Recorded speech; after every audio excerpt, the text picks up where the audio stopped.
kama eye fine pam entu be se wanim no entoso ye aye te se fufu ato anwemu a acne cleanser no eduru honom pe na eyi ni nyina efiri honom ede amam dafisifo enie enu papa nso so enie 0596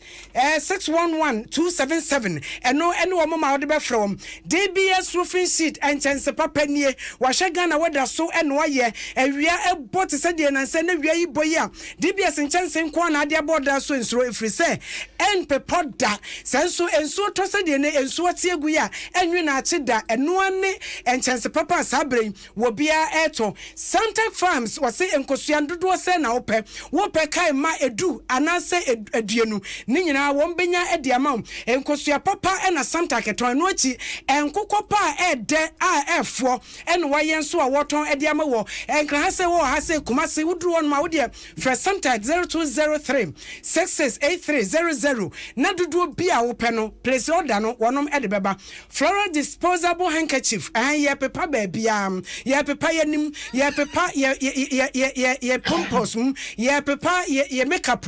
oba pebi wo ye makeup na ye mfa duku entwie anim ese se wonya eye flora for ede bi na de abobo anim na kama ba usem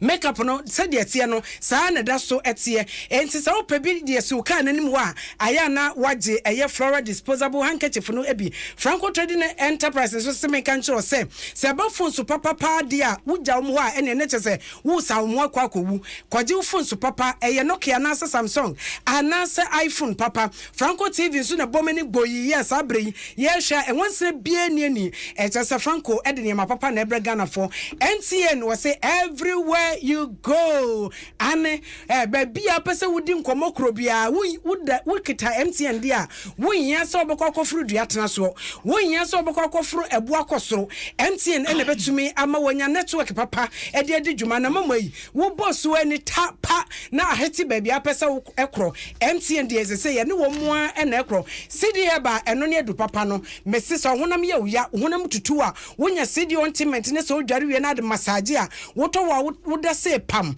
eno ati wonya CD adro ne bi so na no mu a ebema nipadua no masrafo na hoden yare bia piefiri mu a obedi ne sunkunim petroso ne fango papa asabiri ewodwa so abusua mesrawo wo ka no hia se o ma ne fango a eti apo fango a yaso so yie fango a yajo ne yie enti mesrawo petroso ne to na fagu ka no eno ene betumi amaka na hoden akwantu tinti bi epese ekọ ne betumi akọ enwekọ akese ada roma ene wiei wo kra ye meti so ede kase ebrewo na meka wo se ye ne ede kase ebrewo no pay awiei no ene atwe botentim na etwa champoma asafo adu ena afei bafo redu amo afei yenje brain na yemonwura ensem num ene no peye se woko eye woman eye court kese num honum eye complex court won no peye na chesenya sem keto akra ene se Ghana posifo sambaka na nsen face the country ensem bia aba Ghana maburu kire se ahokire wo man num dodo wonye fita kum kotoku eto anwefita so ene eku wo mo ya meka sei kotubanche wo de bo nwum mpo edi no kwa eno kra wo nya bi enti ande abaye yato abama no woti akon so obunua anaso wo paibo enti wontimi fanhye papa nwa kwam ema Ghana fo mabunu ene Ghana fo nyina ho ento wo mo enti wo mo pai sa dwumade ho ntoma face the country ya no opese wote wo hungu monte so ka kira bai ni sa niema nkoyo ton enti wo hwe no fa eniema ntutu yie ewi eche no enkramantem posifo eko eye asende bia kokoje tabo ede beto sa demonstration na opese wo kono so en wo ye se anya hwe no enkopem eye jumbu sumi de na niema tutu yie enti wo betumi akọ afede woni opese wodi sa demonstration ani mo wa no obete se aposifo asa akọ to bia mo esa akọje tabo de aba beto so no se enne na yesu ebobo wura court obi asem bia aposifo akọ ka kire mranimfo se no nti won sam mo tabo foforo no ye bekọ akotie bi nti wo ba Facebook and YouTube a behwei enne anya sem ketwa enfoni no ni video so ne edigu wo ama wo ahwe bie no wo mo kodu ane chese yesenya ade a court ho no ye be mo mawura mu enne twebo yei enti aba ne sa no dwemtani a wote court ne dwemten judge say sa de ekoso no aloyafo ye amoba ha se no monkonko hye face the country for no na sa de basabasa efrase no enkoto diansa na asem no beto so a wato akoso ato so na ye hye ensema wodo a sa de ne ekukuru ba ye e wo court obi manhandle people just because that they've resigned and they are coming to court. The first thing he said was, we won't let you in. Fix the country. That was his first comment. No. So you need to train your people properly. There is someone can say,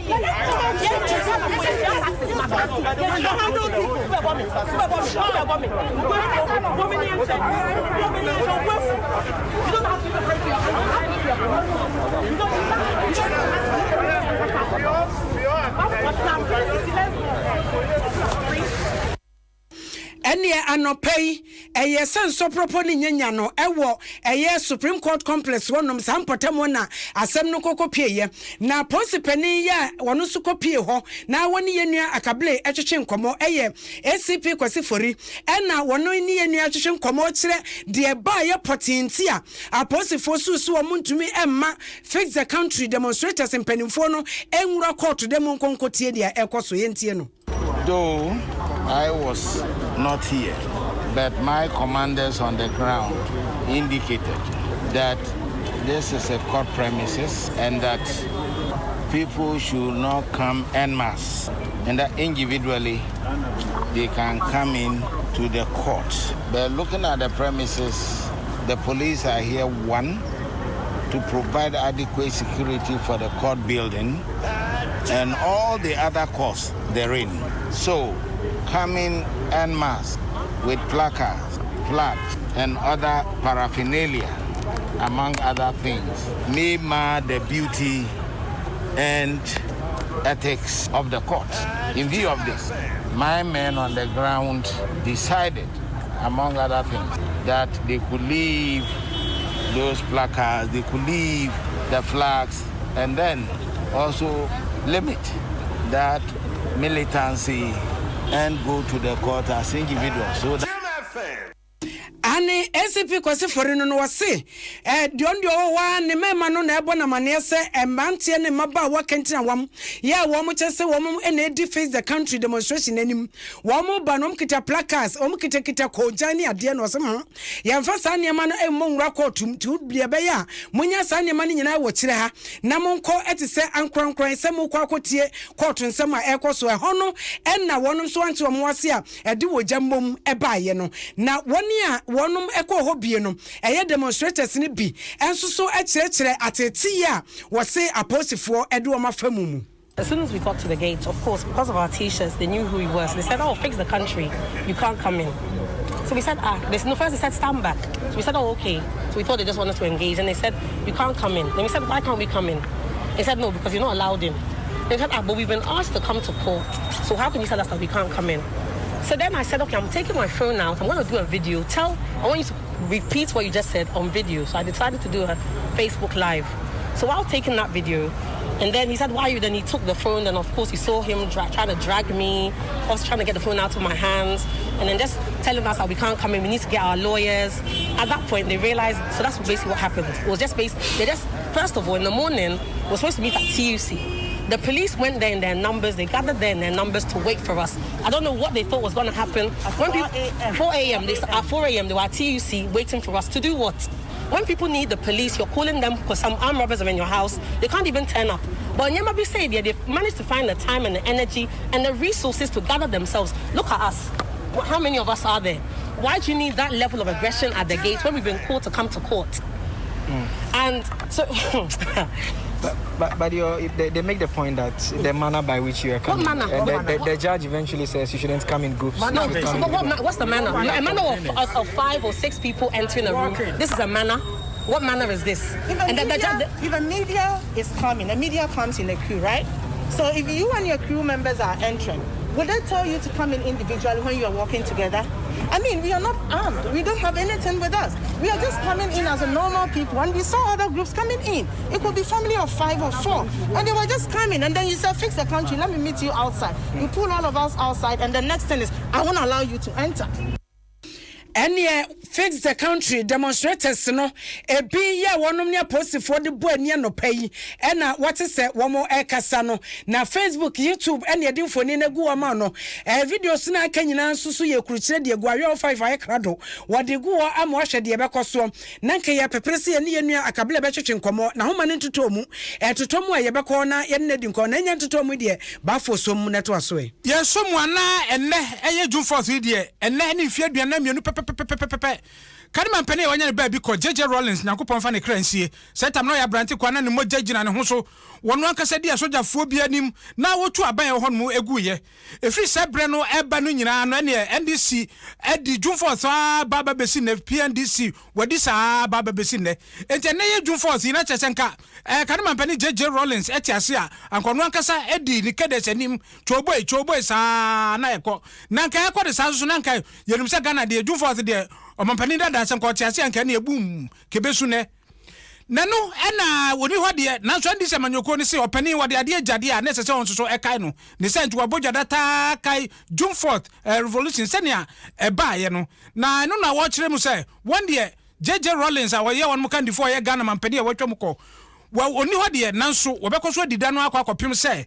Nyankopon ankasa ebeba nansa na yebeto aso no JJ Rollins June 4th celebration ne sama hodo bi a wokan ne enkonkotie bi bomade agina Facebook enne se de wodi da no enne mpanifo ekwase ne dwumade ne nyina no bra Facebook na behwe wani so ade ho no yenkotie JJ Rollins ne sama hodo Mr Boom ensama hodo a odi to dwa June 4th eda bi ase. Ladies and gentlemen, on the stage the other day, I was sharing with you that you will hear a lot more of the evil things that happened in the past. People have cleaned and wiped and washed their ears, ready to hear the more booms today.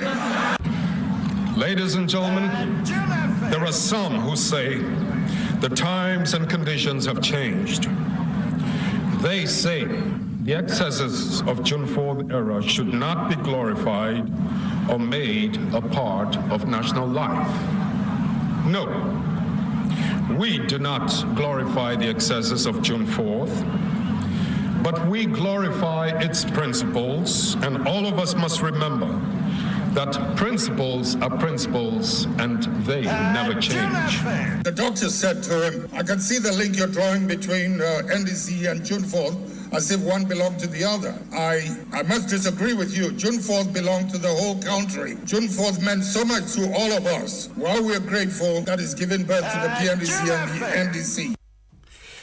Empanisi Tekramen Pro JJ Rollins anya ne ba bi ko nsem o tiase o de tu dwa e wo June 4th e da biase e na ete no na wei ene dwaba no ase no ba Facebook ane egu honom data awe wada roma wo de egu honom na ne bra behwe oni so de mpanimfo a wadi ndisi anim e na fe JJ Rollins ankasa emma wo John asasi so wo nyina akọbo amadwumade no akọ so fe na director of elections emma ndisi amanyoko no Elvis Afri ye ankra se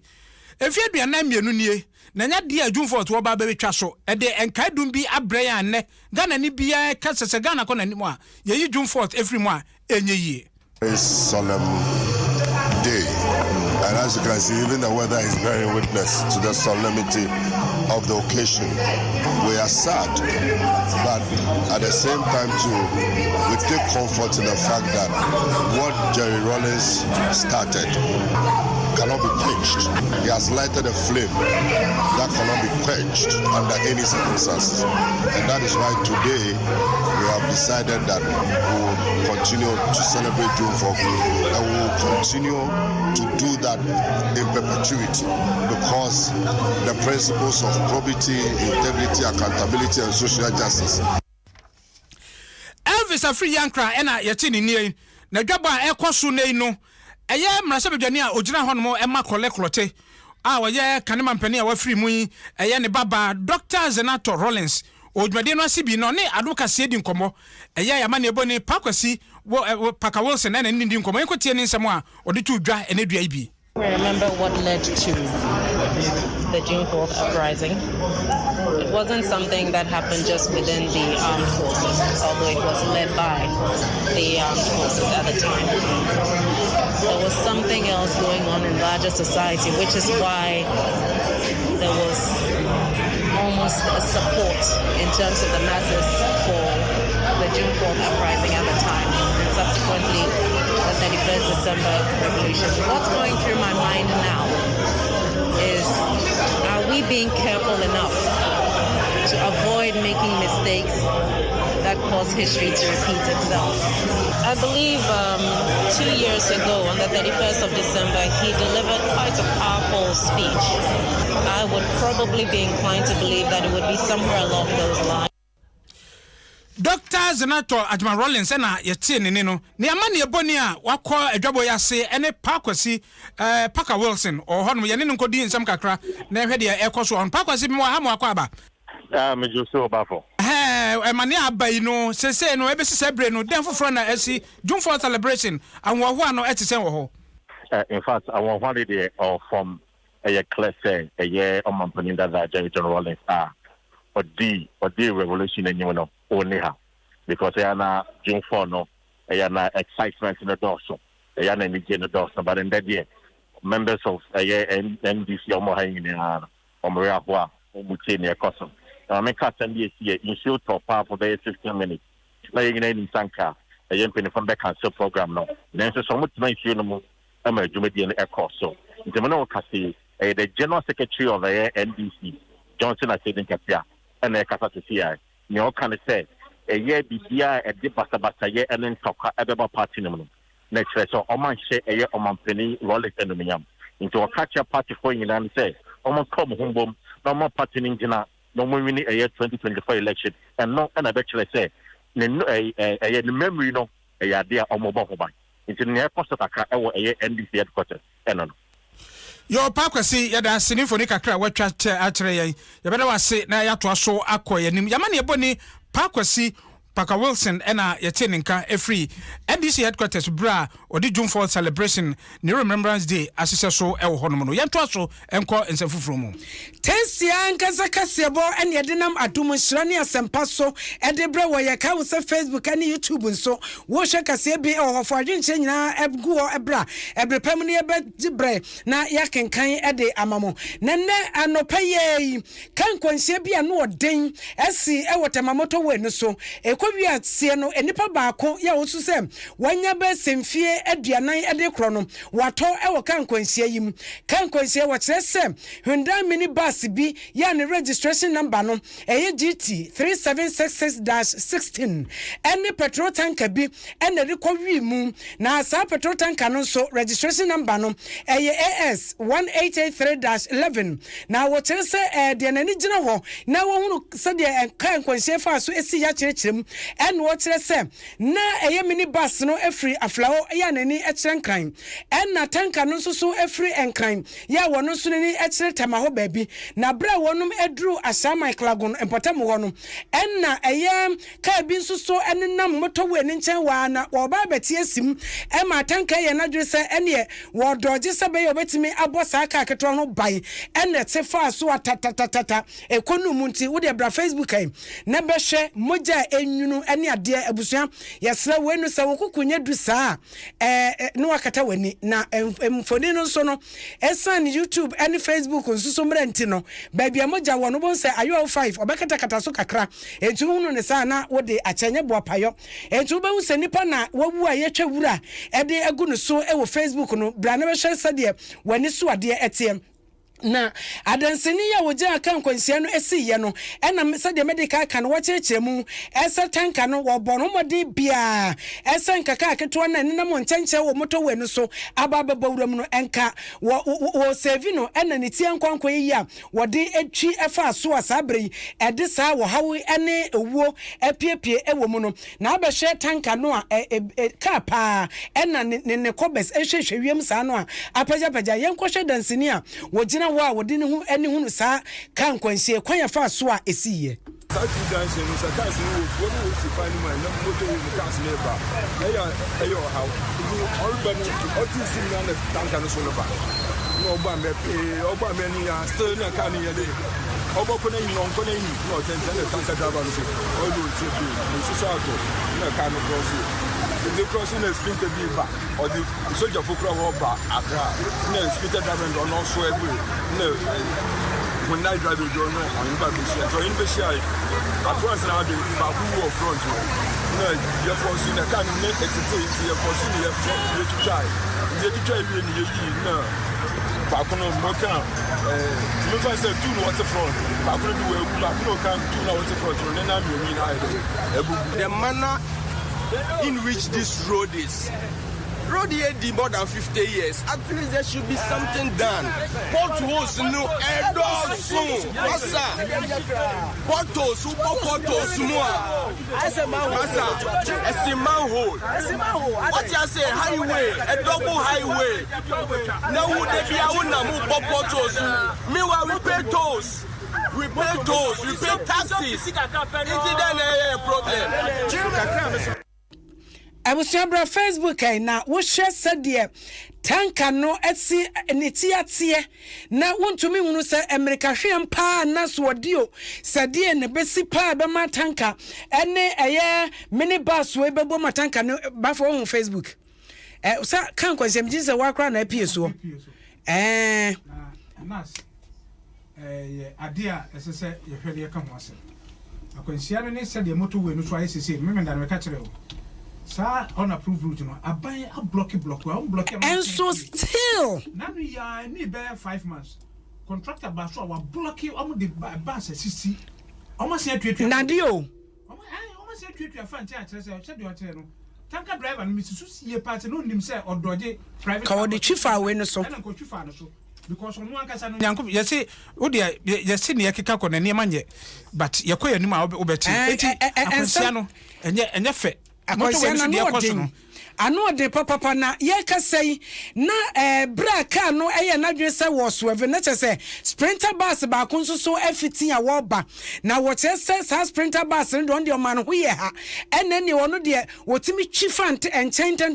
na enumpo no senkani a wo ka sa sprinter bus wo chese se de ne ho asia wo so no Richard Ado wono ne senkani no na wani Adom kase kasa na wo chese no kura ni wo be ya papa na no ankasa no na nsu mu nyina awoso me ba no na me say if you talk about was you do free at the for was the man say don't fight the man I say or training cause man ka or training one na e ba han sa na say o ye dey na me kini kini woman I will say head no afa got anu na tanka trailer side no e peja ko so perform say na me dodge ni e fuwe na the odimeti e be share said the sprinter bus no so de ayam sese ne ahopopo kasa no kire kan kwansia num eno no na enema no de said de keka kro no de ano ose papa ye be kone ne yensancho ne bella gidiglo akwochweche nkomo fisa Sabreta General Hospital wo ye chese enipa san kwansia esi yen enipa prepra no mu pra na no ose ano de papa na nsa na no yentie posi panim ya ukotema MTT dia wono eneda wo manom Chief Inspector Pascal Aivo ena ensema odi tu dwa ede eche Adom Kasefa ka kwanhie wansa na ye ne bella twetwe nkomo. That was coming from Accra direction to Tema. On reaching this point, Ajekodo here, pedestrian crossed him and he was trying to save the situation and veer off to the opposite lane. That means the lane that is coming from Tema to Accra.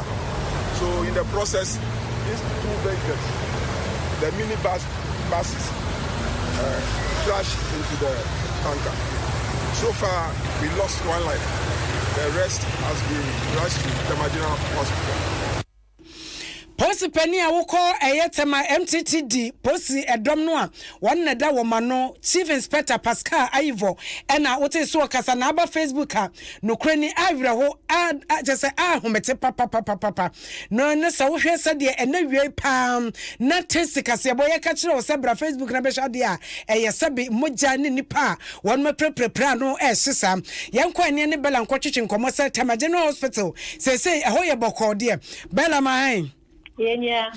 General Hospital say one year dom kopie ho no ahoto eba anase ebinum so adato aka ho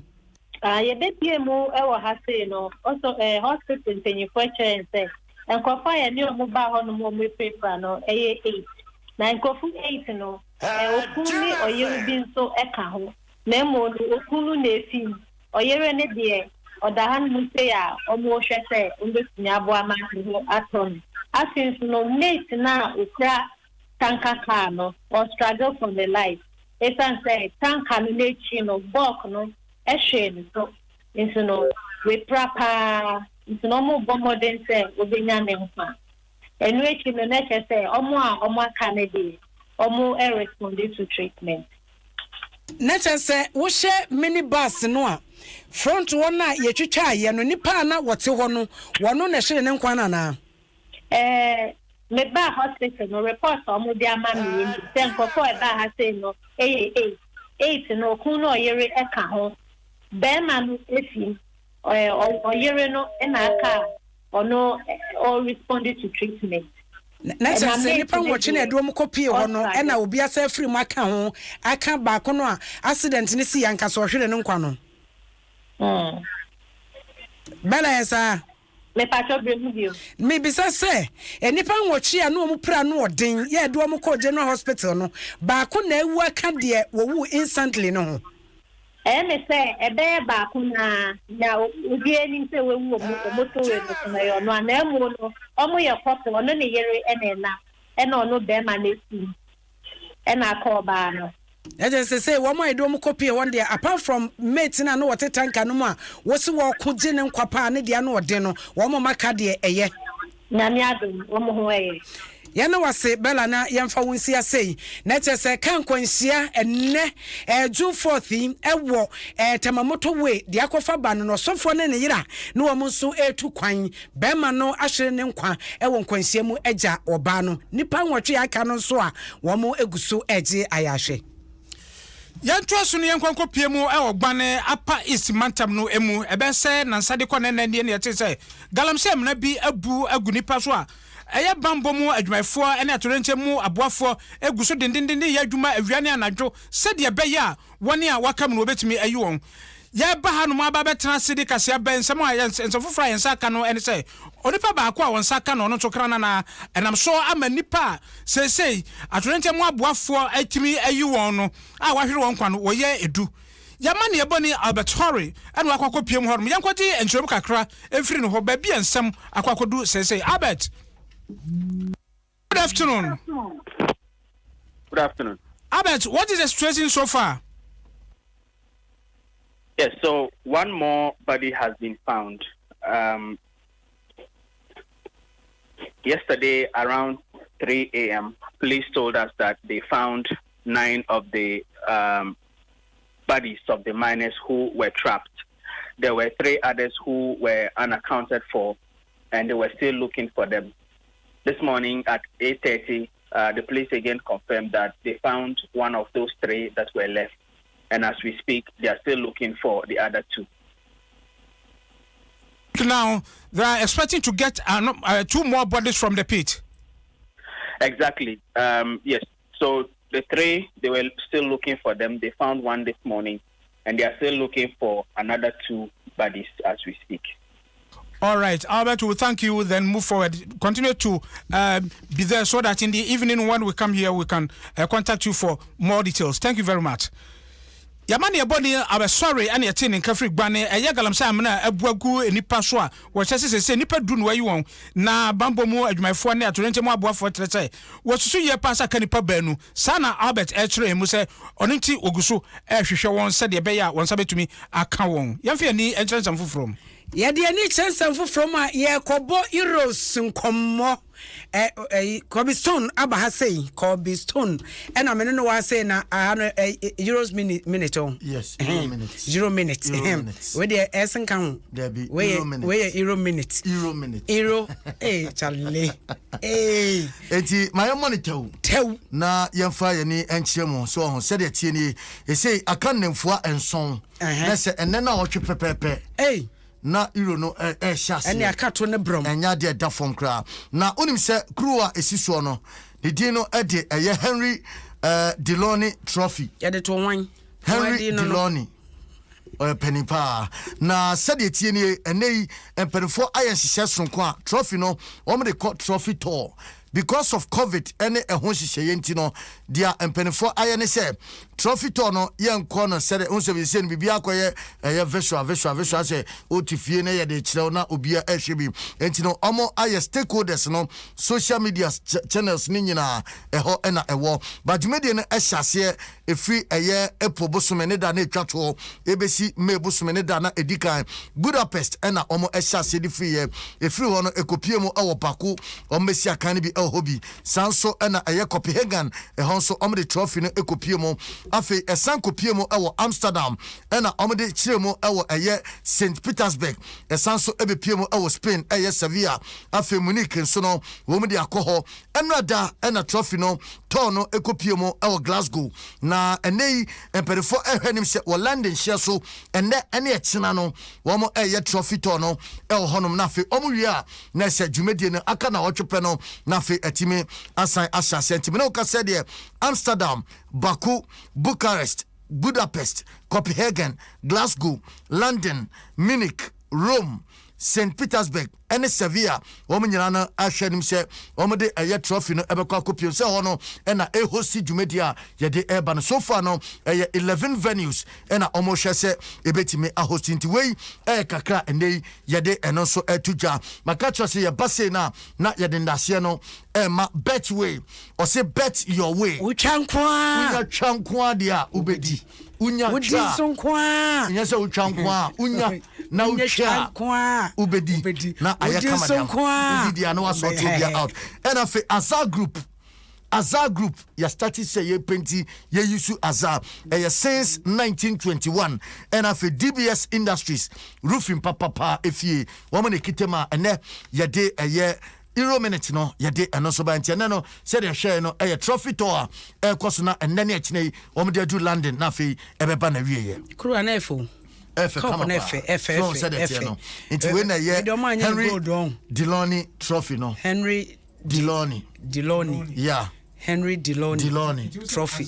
100 years no yes as I start you yenyo Commission baba sorry ko aye no awie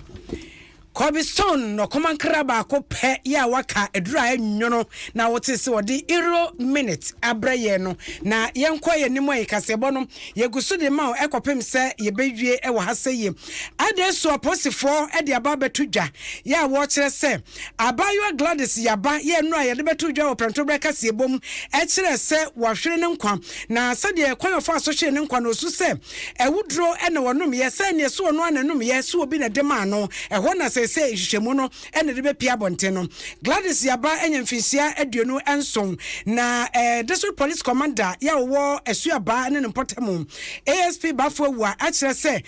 ye kasa de wo mo kwa akopapa ya baba wa ne mu na wo makwa akoyemu hwehwemu na ohwe se asonyanyambia no kwanban ene ofa so owuye emom ebinu susu se ewudro de kun no frisa bra wokoto na mu no na esara no atwahuro anya semketoa na yenua krobia sentence nchoni a odide ni edi asem yachi no eche se woni abusuafo atwetwe nkomo ama abusuafo akyerɛkyerɛ mu se ewo mu se yaba ene ne kunu ewa wasem mu hawde na susu ni nyina echi na wotai kɔ na se ho ekɔkɔsra no na empo ansampo no oba bewuo no na ade ebechi mpo amana kwa ya asabe efiri se wafa yafunu enti na se eba no ho woni dam ene ne betwetwe nkomo a wonum nyina etwetwetwa ensa bi kakra ensadokodoko ebi eno achi ansa na yaba ewe ebanti ebusua ne die susu se wudro bebem pa dia ebia ebefiri ba bi firi ye wo fie sana eye abaya wewe na ase ba eba ye fie ebobo amane se yaba we twahwa abonti no nti ose na kokɔ nom no ana ma ne bi na ɔyɛ den ɔnom ando ka kyerɛ sɛ mema na kɔtɔ aduro bia na ɔkyena nyame pa ɔno ne nyina bɛkɔ Nsam hospital na wo makɔ check up na yaba wo dem wo ne mkɔda ne nyina wɔ hɔ ɛna ɔno puli ne ntama na ɔde sɛ ofam wɔ nti ɔda hɔ ano sɛ yaba so na mehwɛ w'anim nti ɔsɔ na anim nyina hoho na ɔsɛ wode de bia wo sɛ wo yema na w'anim ahoho nti ɔkyena sisi wo na mefa nkɔ doctor ɛna ɔsɛ yo nti ɛhɔ ana ɔsɛ ɛne meba na bura ɔsɛ na ɔkɔe so ɔhɔ ana ɔsɛ bo ebi ba na ɔsɛ misia ya ba ɔkeka mu bura kɔ fisia mi bibia na ɔbɛba me no ɔba me no saa pɛpɛ na ɔhwɛ ase nti afɛ ɔhwɛ ase na afɛ ɔhwɛ ne na enum epu ehuru akoma ɛyɛ waso yaba wabɛhima ahwe aso hɔ mo nti bra na hwɛ ɛkɔ nso di mmeka ɔkɔ a yaba na ɔda hɔ ya owuiɛ na nyɛ hu meka wosowoso bi ma wamene ɔyɛ saa bi ma menwo nyaade nokwan wɔpem so pem a ayɛ nyamede nti ɔreba na ɔbobɔ amane ɛno no yaba busuafo ɛna de ne wo mu ama ne bɔ kakra wonim ato ye nua krobia sante anim no ye kasai yaba sɛ woyi sanyin ano onyem ya wode akwasam adwe ɛto nkyɛn a wogya nkwada mienu ɔba baako ɛna bɛma baako ɛde ma abusua no yɛmfe yɛde ɛnkyerɛ nsa foforɔ ma no yɛkɔ asante akyem mpɔkyɛm hɔnom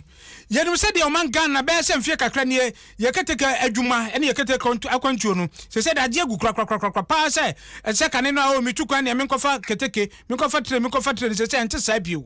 nanso aban so emia no ho sɛ obetumi adane ani asakra mu ma aba bɛyɛ yie nti kyerɛ sɛ ɔhwɛ a baabi hɔ no ma yɛkeka kan ho ne keteke kwan no yɛyɛ no foforɔ yɛde nade eguso yɛde nua eguso aboa ne ade eguso sɛ de bɛyɛ keteke akwantuo efiri nkra hanom ɛkɔkɔ pem Burkina Faso yɛbetumi ayɛ ne yie na arahusam ne ahotesam apem ni sasante akyem mpɔtɛbo hɔnom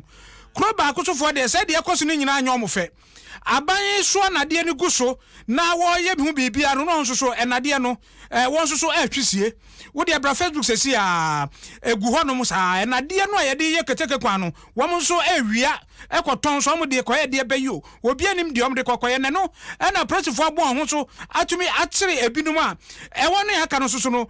wagye nade no de ne so wadwane emu ɛna ɛyɛ ASP Charles Adaba ɔyɛ security and safety coordinator of Ministry of Railway Development ɛkyerɛ mu sɛ enipa bi ɛna bɛbɛti a wɔn mo na so ɔmo fra sante akyempɔtɛm wɔ sɛ hwie mu da mo kɔhwɛ mo kɔkura fra sɛ kwawda ɛwɔ kwa West Mansiri mu wapue mantam mu ɔmanfo a hɔ no wɔn emani mu wɔn dwɛ ɛnade a mo de gu keteke kwa no so no wɔwie ne nyinaa no wɔtwe ne nyinaa akɔ obi kɔ ase no wɔtwe gu ɛnam so ma asante akyem district police commander ASP atikɔte ɛne ne mpanimfo di wɔn manim a wɔtata wɔn ananso nipa wɔyɛ saa de wɔntumi ante wɔn ne mo ba bia wɔtwe nade no akɔkɔsie de de watumi akɔhu tasadaba ɛna ɔde afutuo ma ɔmanfo wɔn pɔtɛm wɔn sɛ dabi de ɛkɔ so no wɔnya efisɛ aban ɛne ɔman Ghana ɛna wɔsɛ no nade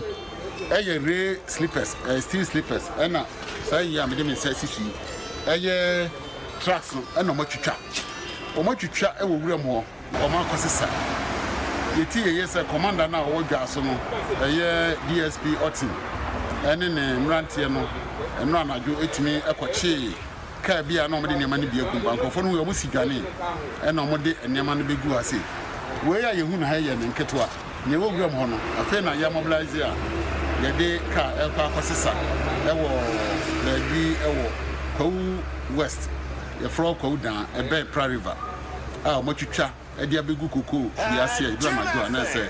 ɔmo akɔsesa luckily no yɛwɔ nipa no bi wɔ hɔ a ɔmo wɔ ɔman no ho dɔ nti ɔmo ho saa no na wɔsɛ ɔmo yi polisifoɔ ne aban asotire ɛne ɛwɔ ba Facebook abɛhu obi kɔ ase keteke kwan no watwe nade na kogu wɔ papa ɛna kyerɛ sɛ ɛkwanya ba mu de no ansa wɔso agu ka mu baabi ɔde kɔ no na wɔde kɔ ɛne ekoko na sɛ ɛnya nketo akora bebree watwe papa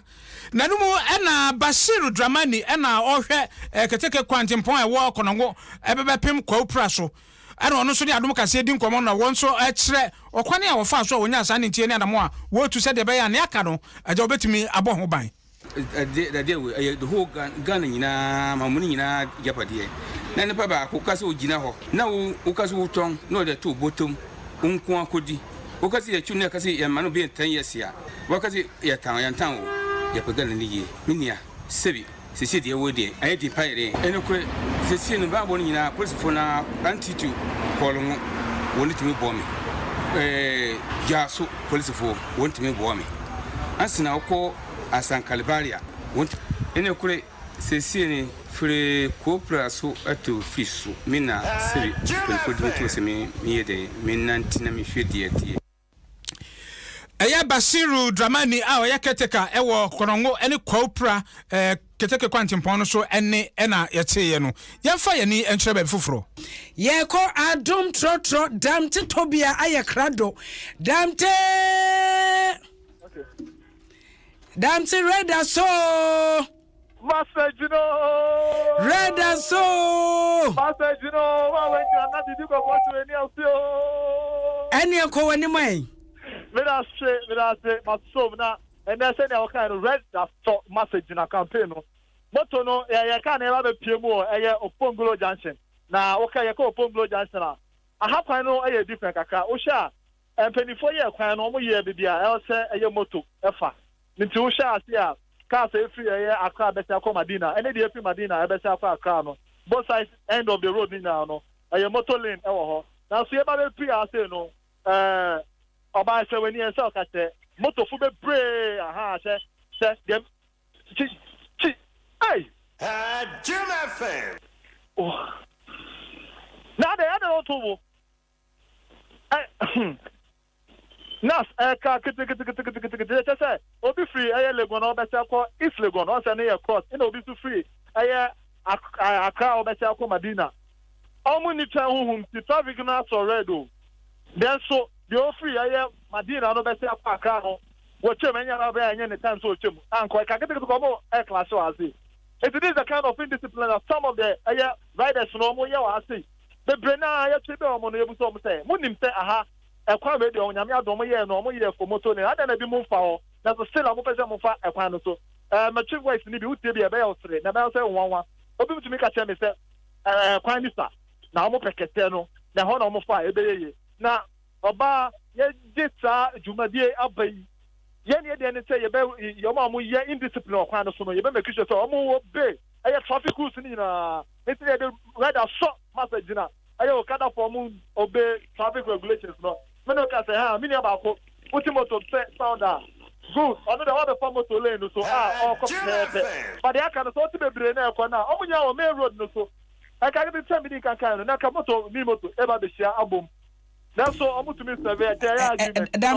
Damn to him. Said ye, Kakabran Cordiabon, was so minimum the video never by NCA channel number. Ya jet near the Infonino, any videos, natural conforma, woman who they now can never see a natural and you may at so every one. Any Adam Te, Majao Quayo, Yaka said, ready so day.